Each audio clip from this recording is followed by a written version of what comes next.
Kita akan masuk teman-teman hadis nomor 288 dan semoga Allah berkahi pada siang ini insyaallah. Masih dari Abu Hurairah radhiyallahu anhu bahwa Rasulullah SAW bersabda, la yahillu limra'atin an tasumu wa zawjuha syahidun illa bi'izni wa la ta'zana fi baiti illa bi'izni. Artinya tidak halal. Maksudnya apa? Diharamkan bagi seorang istri untuk berpuasa ketika suaminya ada kecuali dengan izinnya.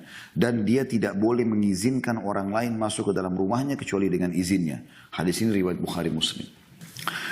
Hadis ini teman-teman memiliki dua hal yang perlu kita titik beratkan. Mutiara hadis yang kita ambil insyaAllah. Yang pertama adalah tidak bolehnya seorang istri berpuasa, yang dimaksud adalah puasa sunnah, sementara suaminya ada di rumahnya, di sisinya atau bersama dengan dia kecuali dengan izinnya. Tidak masuk dalam sini puasa wajib. Kalau puasa Ramadan Anda tidak perlu izin sama suami. Tapi kalau puasa sunnah, misal ibu terbiasa puasa Senin Kamis, ya. Nah, puasa Senin Kamis ini Anda biasa lakukan, tapi ternyata satu hari suami lagi cuti hari Senin atau hari Kamis, lagi di rumah. Maka kalau Anda pun biasa puasa, sampaikan. Besok kan cuti. Saya biasa puasa Senin, saya biasa puasa Kamis misalnya. Apa boleh saya tetap puasa? Kalau dilihat, dia jawab tegas misalnya, enggak usah deh, layani saya aja. Mungkin saya mau makan sama-sama, mungkin saya mau biologis. Ya udah. Bahkan bukan cuma itu, walaupun dia sudah izinkan, kemudian tiba-tiba dia mau ajak Anda biologis atau dia mau ajak Anda makan, Anda batalkan. Karena melayani suami adalah kewajiban dari Allah SWT, sementara itu puasa sunnah. Ingat ya, kita sedang bahas puasa sunnah. Kalau puasa wajib nggak boleh sama sekali. Puasa Ramadan nggak boleh. Ya. Maka itu teman-teman sekalian pelajaran pertama yang kita harus ambil, ya, dengan izinnya tentunya, ya. Kemudian potongan yang kedua adalah wala ta'zana fi baiti illa bi'izni, dan tidak boleh dia mengizinkan orang lain masuk ke dalam rumahnya kecuali dengan izinnya. Ya, tentu secara zahir lafaz hadis ini adalah rumah suaminya, ya, rumah suaminya, ya. Ya. Dan juga ada anjuran sebagian ulama kalau rumahnya dia pun, tapi suaminya ikut tinggal bersama dia, adabnya adalah dia juga pamit dengan suaminya. Misalnya ada kerabat saya si fulan mau datang gitu kan, atau fulana mau datang bagaimana. Walaupun itu rumah istrinya, tapi sekarang suaminya sedang bersama dia. Untuk berjaga-jaga menjadi adab atau menjaga adabnya. Dan hadis ini teman-teman memberikan pelajaran kepada kita tentang agungnya hak suami di depan mata istri. Oleh karena itu Anda sebagai orang tua, kalau ada yang mengikuti acara kita ini sebagai ayah, sebagai ibu, tanamkan selalu pendidikan yang benar kepada anak-anak perempuan Anda. Kalau Anda sudah bisa menitip pesan buat anak Anda, dan itu menjadi sebuah prinsip hidupnya, dia untuk menjadi istri yang salihah, sehingga dia menjadi sebaik-baik perhiasan dunia. Sebagaimana sabda Nabi SAW, dunia ini penuh dengan perhiasan, dan sebaik-baik perhiasannya adalah wanita salihah. Ya. Dan ini luar biasa. Dan istri salihah itu adalah hadiah dari Allah SWT. Ibnu Arabi mengatakan rahimahullah, bahwasanya istri salihah itu adalah hadiah yang Allah berikan kepadamu dan bukan hasil upayamu. Jadi kita pesankan itu. Bukan justru kita pesankan agar jangan kau terlalu tunduk sama suamimu, jangan kau begini dan begitu, harus dahulukan orang tuamu, tidak seperti itu. Malah kita tanamkan kepada dia, ya, agar dia menjalankan perintah Allah SWT pada suaminya. Walaupun suami itu orang asing, itu poin penting. Dan itu sudah cukup Anda, ya, mendapatkan tiket menuju ke surga. Karena Anda menjadikan dia sebagai istri yang akan jadi masuk surga karena ridho suaminya. Dan Anda penyebabnya tentunya. Hadis selanjutnya 289 dari Ibnu Umar radhiyallahu anhuma, dari Nabi SAW beliau bersabda, kullukum ra'in wa kullukum mas'ulun ar-ra'iyatih, wal amiru ra'in wal rajulu ra'in ala ahli baiti, wal mar'atu ra'iyatun ala baiti zawjiha wa waladih, fa kullukum ra'in wa kullukum mas'ulun ar-ra'iyatih. Masing-masing dari kalian adalah pemimpin dan masing-masing dari kalian bertanggung jawab atas apa yang dipimpinnya. Seorang penguasa adalah pemimpin. Seorang suami adalah pemimpin bagi keluarganya. Dan seorang istri adalah pemimpin bagi rumah suaminya dan anak-anaknya. Jadi masing-masing dari kalian adalah pemimpin dan masing-masing dari kalian bertanggung jawab atas apa yang dipimpinnya. Hadis ini muttafaqun alaih. Ya. Hadis ini teman-teman memberikan pelajaran kepada kita bagaimana Allah Subhanahu wa taala membebankan tanggung jawab untuk kita masing-masing. Kita bagi menjadi tiga bahasannya, 3 poin mutiaranya. Yang pertama adalah sabda Nabi sallallahu alaihi wasallam, atau 4 poinnya. Kullukum ra'in wa kullukum mas'ulun ar-ra'iyati. Masing-masing kalian adalah pemimpin dan masing-masing dari kalian bertanggung jawab atas apa yang dipimpinnya. Di sini masuk umumnya, ya. Apapun yang sedang diamanahkan kepada Anda, maka Anda menjadi pemimpin terhadap amanah tersebut. Sehingga Anda harus betul-betul menjalankan ya, perintah Allah SWT pada amanah tersebut. Ya. Apakah Anda pimpinan tertinggi negara atau Anda sebagai staf pendamping menteri-menteri, apakah Anda mungkin lebih ke bawah, kalau kita Indonesia misalnya lebih kepada gubernur, kemudian wali kota, bupati, terus ke bawah ya, mungkin sampai ke camat, lurah, sampai ke RT, RW segala macam. Ini semua masuk. Begitu juga dengan lembaga-lembaga, misalnya Anda diangkat sebagai manajer, GM, ya, general manager misalnya, kemudian diangkat juga sebagai apalah, ya, HRD mungkin di kantor sehingga ada bawahan Anda menjadi pemimpin di situ, atau di salah satu sub di perusahaan itu, atau di instansi pendidikan, sekolah misalnya, atau pesantren, atau apa saja, ini semua termasuk tanggung jawab, ya, ini semua tanggung jawab dan ini harus hati-hati. Pelajaran yang kedua adalah Nabi SAW mengatakan seorang penguasa adalah pemimpin. Jadi pemimpin negara adalah dia pemimpin dan dia akan diminta pertanggungjawaban. Dan ini sesuatu teman-teman yang paling berat. Ya, yang kita sayangkan kadang-kadang di zaman kita sekarang ini, tentu kita tidak bicara lingkup Indonesia, tapi hampir seluruh dunia terjadi. Orang seperti memperebutkan jabatan kepemimpinan tersebut. Mereka berusaha saling merebut bagaimana supaya menjadi presiden, menjadi raja.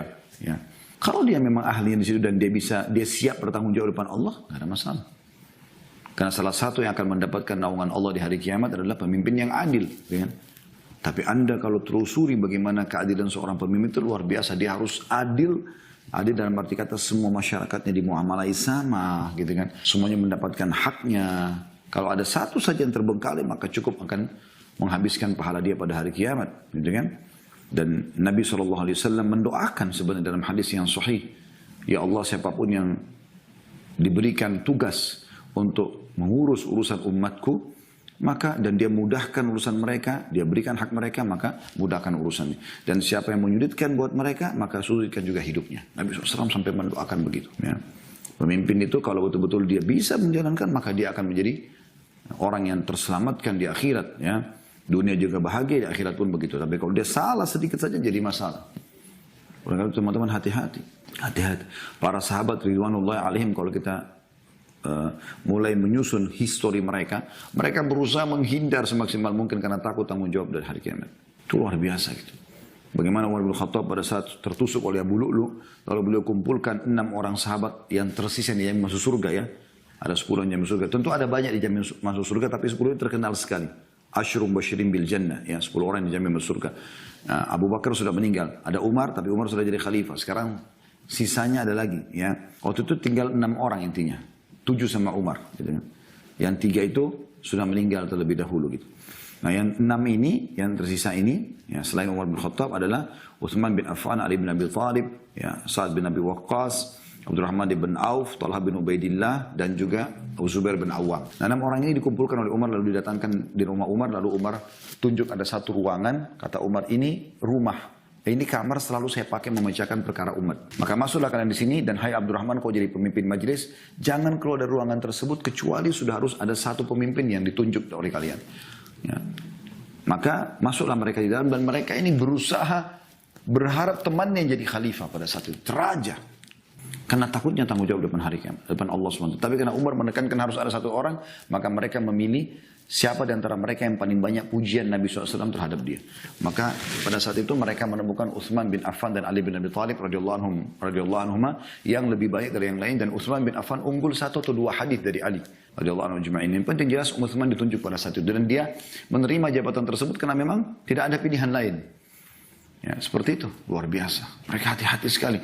Waktu Ali bin Abi Thalib menjadi khalifah dan beliau disiapkan satu istana besar di Irak, ya. Karena di zaman khilafahnya beliau pindahkan, ya, pemerintahannya di akhir-akhir itu dari Madinah ke Irak, ya. Begitu jadi istana tersebut lalu beliau ditawarkan, beliau tidak tahu sebelumnya, gitu kan. Maka Ali bin Abi Thalib lari sambil mengatakan, sungguh istana kesombongan, ya, kecelakaan. Beliau tinggal di tempatnya yang biasa saja karena takutnya.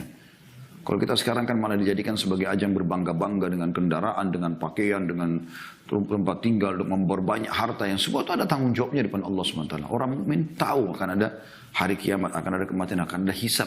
Ya. Ini luar biasa. Sampai Allah SWT mengatakan, وَمَنْ يَعْمَلْ مِثْقَالَ ذَرَّةٍ خَيْرًا يَرَى. Siapa yang berbuat seperti biji sawi dari kebaikan, dia akan lihat. وَمَنْ يَعْمَلْ مِثْقَالَ ذَرَّةٍ شَرًّا يَرَى. Siapa yang melihat seperti biji sawi, siapa yang berbuat seperti biji sawi dari keburukan, dia akan lihat. Ini hati-hati. Pelajarannya, tentu ini panjang kalau kita mau bahas ya, tapi saya cukupkan di situ. Yang ketiga adalah potongan dikatakan وَالرَّجُلُ رَاءٍ عَلَى أَهْلِ بَيْتِ. Dan seorang suami atau laki-laki bertanggung jawab terhadap istrinya, termasuk anak-anaknya. Nggak boleh dia biarkan rumah bocor, tidak boleh dia biarkan keamanan terbengkalai dari rumahnya, tidak boleh dia biarkan tidak ada makanan dan minuman, atau mereka tidak punya pakaian, sementara dia punya kemampuan. Beda kalau dia tidak mampu, tapi kalau dia mampu tanggung jawabnya. Jadi bukan karena kita lihat istri kita, bukan karena kita lihat anak kita, tapi karena perintah Allah di situ. Anda sebagai suami harus tahu tanggung jawab.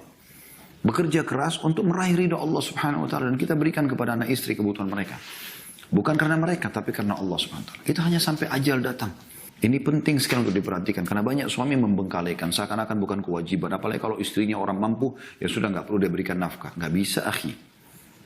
Harus Anda berikan nafkah walaupun semampu Anda, walaupun istri Anda lebih kaya. Kecuali dia yang tanazul, melepaskan haknya. Dia mengatakan, saya udah nggak usah diberikan nafkah karena saya sudah cukup. Nah itu boleh. Ini penting. Ya, diperhatikan baik-baik pakaiannya, makanannya, minumannya, keamanan tempat tinggalnya, segala macam. Kemudian potongan yang ketiga ya. Potongan yang keempat. Wal mar'atu ra'iyatun ala baiti zawjiha wa waladihi. Dan ini saksi bahasan kita, ya. Dan wanita atau istri pemimpin terhadap rumah suaminya dan anak-anak suaminya. Jadi ibu-ibu hati-hati. Rumah itu amanah dari Allah Subhanahu wa taala melalui suami Anda. Kebersihannya, perhatikan, kebersihannya, kerapiannya, ya. Perawatan kan harus dijaga rumah itu. Nggak boleh sembarangan. Karena Allah Subhanahu wa taala tata rumah itu yang membuat Anda nyaman, anak Anda nyaman, suami Anda nyaman, dan semua karena Allah. Sudah rumahnya enak, bersih, masuk dalam juga masakan yang enak, ya. Dijaga semua amanah itu. Jangan suami tanya, "Mana gelas saya kemarin?" Oh, nggak tahu. Tanya pembantu, nggak tahu. Sendok hilang, pisau hilang, bebankan lagi sama suami. Ini pecah, itu pecah, nggak dijaga. Kalau memang tidak disengaja beda. Ada sebagian wanita, Masya Allah, jaga sekali masalah itu. Sehingga mungkin awet barang-barang yang dikasih oleh suaminya. Gitu kan? Setiap kali suaminya datang, dia sudah siapkan semua dengan gelas yang bagus, dengan makanan yang bagus, dengan luar biasa. Semua karena Allah Subhanahu wa taala. Nah, itu luar biasa. Tapi ada sebagian wanita tidak lalai. Setiap suaminya tanya, mana ini? Nggak tahu. Mana itu? Nggak tahu. Apa semua nggak tahu barang suaminya. Lalu dia buat apa di rumah gitu. Ini berbahaya sekali. Ini tanggung jawab akan Allah tanyakan. Ibu hidup 10 tahun sama suami, setiap hari itu Allah akan tanya. Hari ini kenapa kau tidak buat begini? Besok juga ditanya, lusa ditanya, sampai hari Anda meninggal dunia. Dari pertama Anda menikah. Hati-hati. Hati-hati sekali. Ini adalah perintah, tanggung jawab. Kata Nabi SAW, wal mar'atu ra'iyatun. Dan istri adalah pemimpin ala baiti zawjiha. Terhadap rumah suaminya. Dia bertanggung jawab. Tadi saya sudah bilang tadi, kebersihan, kerapian, penataan, apalah, amanah semua di rumah itu. Barang-barang jangan sampai hilang. Karena ini sering terjadi. Kelalaian terjadi pada setiap muslimah. Lalu kata Nabi SAW, doa waladihi, dan juga anak-anaknya. Suami pergi kerja, Anda bertanggung jawab terhadap anak-anak. Ada sebagian istri sibuk terus ribut dengan suaminya, pulang suruh urus lagi anak-anak. Loh, terus kamu kerjanya apa? Suami butuh istirahat. Iya, suami harus luangkan juga waktu buat anak-anak, tapi bukan berarti dia harus habiskan waktu lagi buat itu. Dia juga butuh dilayani. Ada saatnya anak-anak disuruh tidur, ada saatnya anak-anak disendirikan, mungkin bermain di satu tempat, Anda berdua dengan suami. Ini penting semuanya. Lalu kata Nabi SAW penutupan hadis, "Fakullukum ra'in." Kalian semua adalah pemimpin, wa kullukum mas'ulun ar-ra'iyati. Dan kalian semua akan diminta pertanggungjawaban terhadap kepemimpinan tersebut. Ini penting sekali.